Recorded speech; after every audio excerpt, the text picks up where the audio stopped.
Baby girl மலையாள படம் Tamil டபுள்ல Sony லைவ்ல அவைலபிளாக இருக்குது. இப்போ ஸ்ட்ரீம் ஆகிட்டு இருக்கு. ஸோ இந்த படத்துக்கு ஏன் லாங் டேர்ம் ரிவ்யூ அப்படின்னா நிறையா ஷார்ட்ஸ் போட்டுகிட்டே இருக்காங்க. ஸோ அதனால தான் சரி ஓகே லாங் டேர்ம் ரிவ்யூ பண்ணிடலாம் அப்படின்னு சொல்லிட்டு நிவின் பால் ஜிமோன் ஜோஸ் அப்படின்னு சொல்லிட்டு கொஞ்சம் பாப்புலாரிட்டியான ஃபேஸஸ் தான் படத்தில் நடிச்சிருக்காங்க. பட் இருந்துமே படம் வந்து பார்த்தீங்க அப்படின்னா ரொம்ப slow based movie, easy predictable with next scenes அப்படிங்கிறப்ப நீங்கள் இந்த ஈஸியாக ப்ரெடிக்ட் பண்ணுற மாதிரியான சீன்ஸ் வந்துருச்சு அப்படின்னாலே இந்த படம் பார்க்குற இன்ட்ரெஸ்ட் வந்து சுத்தமாக போயிடும். அதுலேயும் இது வந்து ரொம்ப ஸ்லோவாக போகுது. ஒரு கிரிப்பிங்கான இன்டென்ஸான ஸ்டோரி அந்த ஸ்க்ரீன் பிளே இருக்குது. அது குழந்தை காணாமல் போச்சு அப்படிங்கிறப்போ அந்த குழந்தைய பெற்றவங்களோ இல்லை அந்த ஆடியன்ஸாக பார்க்குறவங்க ஐயோ நாளைக்கு நம்ம இந்த குழந்தைக்கு ஏதாவது ஆயிடுச்சுன்னா நம்ம என்ன பண்ணுவோம் அப்படிங்கிற மாதிரியான அந்த ஒரு இது இல்லாத மாதிரியே எனக்கு தோணுச்சு.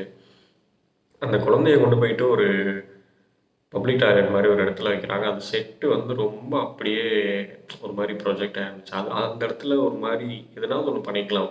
நாய் போகிற மாதிரியோ இல்லை நைட் வச்சுருந்தா பேய் வர மாதிரியோ இல்லை கொஞ்சோண்டு ஆய் இருக்கிற மாதிரியோ அது ஏதாவது ஒன்று பண்ணியிருந்தாவது என்னடா போயும் அந்த குழந்தைய கொண்டு போய் இப்படி வைக்கிறீங்களா அந்த ஒரு அருவருப்பான அந்த ஒரு விஷயம் வந்திருந்தா கூட அந்த இடத்துல படம் கொஞ்சம் நல்லா இருந்திருக்கும் அப்படிங்கிற மாதிரி தோணுச்சு. இன்னொன்று இந்த கேரக்டருக்கு எதுக்கு நிவின் பால் அப்படிங்கிற மாதிரியும் எனக்கு பர்சனலாக ஃபீல் ஆச்சு. ஏன் அப்படின்னா அது யார் வேணாலும் பண்ணியிருந்திருக்கலாம். மேபி இப்போ இந்த பாப்புலாரிட்டி ஃபேஸஸ் போடும்போது ஆடியன்ஸ் ஈஸியாக வருவாங்க அப்படின்னு அவங்க நினச்சாங்களா என்னென்னு தெரியல.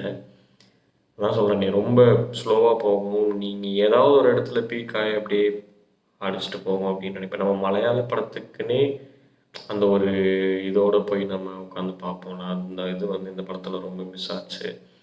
நிவின் பால் அப்படிங்கிற அந்த ஃபேஸ்க்காக தான் நானுமே இந்த படத்தை வந்து உட்காந்து பார்த்தேன். But unexpectedly it was too boring.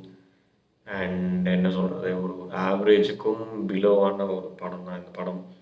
Maybe if you have lot of time இந்த வீக்கெண்டுக்கு இருக்குது அப்படிங்கிறப்ப you can consider this. But அந்தளவுக்கு ரொம்ப கேவலமாலாம் இல்லை, ஓகேஷான மூவி தான்.